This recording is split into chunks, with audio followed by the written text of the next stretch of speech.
everyone. This is your school librarian, Miss Dominguez, and today I'm going to be presenting an idea for a library club called History Alive Club.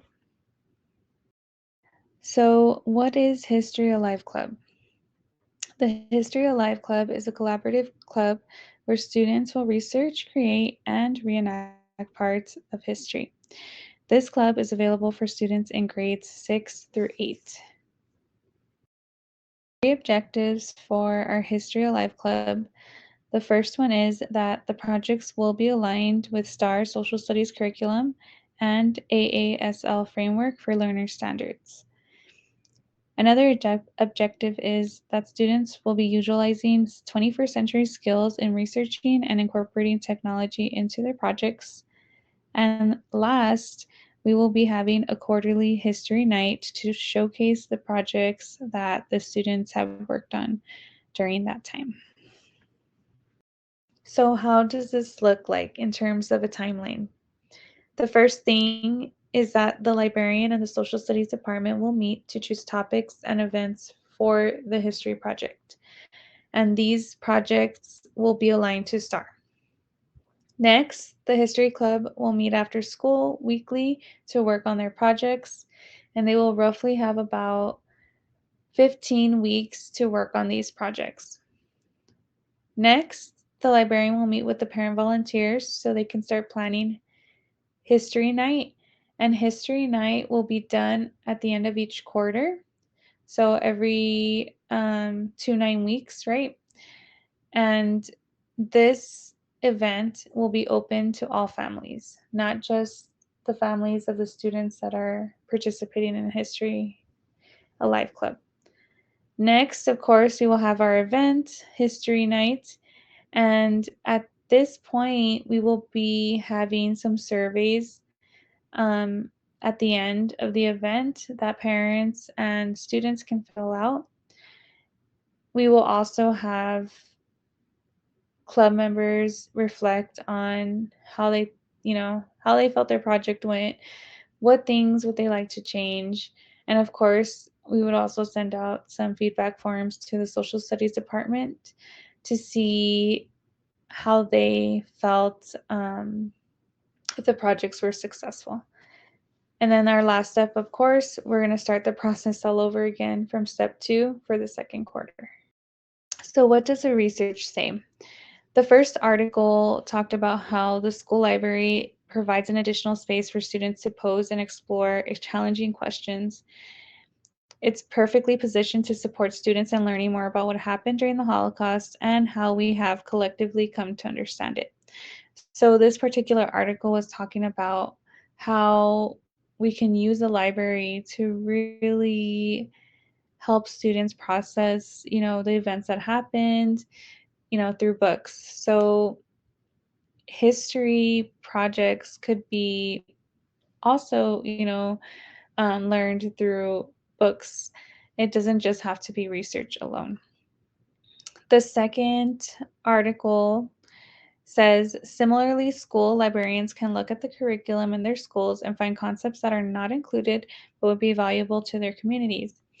So what's really neat about this history club is that students could actually, research something that they might not have time to cover in class because, depending on where they're at in their curriculum, um, they can't really, stop for like a week and, like, let's research this, guys. So, it's really important that the library provides this space for students to be able to keep asking questions, keep looking for information. The third article, well, it's actually the same article, talks about how the students were empowered because they were able to research something very specific to their community and they were able to learn, something new. And I think this is so important too for our community. Our students can learn something about where we live and see how that kind of changes your perspectives on some of the events maybe that happen. And The last article, this one was really neat because it was about some science teachers that decided to do this project called Lighting Up History, where they got to research scientists, engineers who look like them in terms of their gender, race, and ethnicity and language. So again, offering this space that students might not have the time to do in their regular class. Some benefits of the History Club are, the first one is that students will collaborate and work towards a common goal.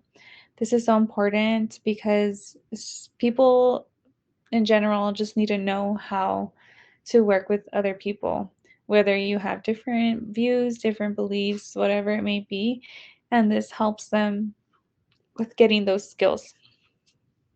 The next benefit is that students will evaluate sources on the online library databases. So they're going to be learning what to look for and how to get the information.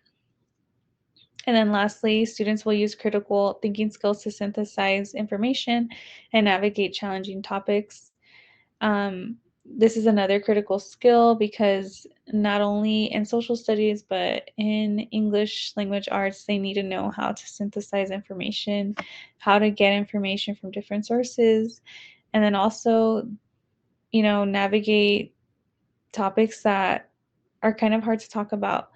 So this club offers that space for these students.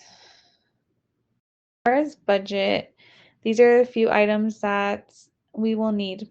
So the first two items, food and drinks and decorations, those are both for history night.